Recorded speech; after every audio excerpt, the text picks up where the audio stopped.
The Environmental Health and Light Research Institute, founded by Dr. Ott, has funded numerous studies on the effects of artificial light on animals and humans. One study centered on school children and classroom lighting. John Ott explains. Time-lapse cameras were used in a standard first-grade classroom, and several hyperactive children may be noted, especially the boy in the immediate foreground. 90 days after, the regular cool white fluorescent tubes were replaced with the new type full-spectrum fluorescent tubes with radiation shields, there was a marked improvement noted, and the extremely hyperactive boy has voluntarily moved up to the front row.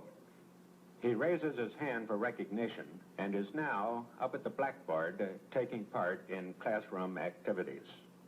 Prior to the time that this new lighting was installed, this particular boy had an extreme learning disability problem, but quickly learned to read within 90 days after the new lights were installed.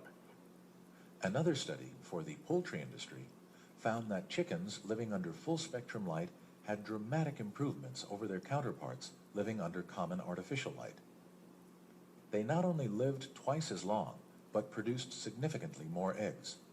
In addition, the chickens were calmer, attacked each other less, and their eggs were lower in cholesterol.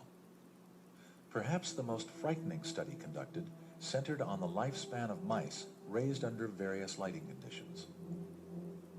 This spectrum chart illustrates the range of light wavelengths from ultraviolet through the visible spectrum to infrared. Natural daylight is charted here, running fairly evenly throughout the visible spectrum and dropping off sharply in the ultraviolet. Mice raised under the pink fluorescent tubes covering this narrow wavelength of light only lived an average of 7.5 months. Mice living under daylight white fluorescence lived an average of 8.2 months. Under full-spectrum plastic, which blocks very little natural daylight, the mice lived an average of 15.6 months.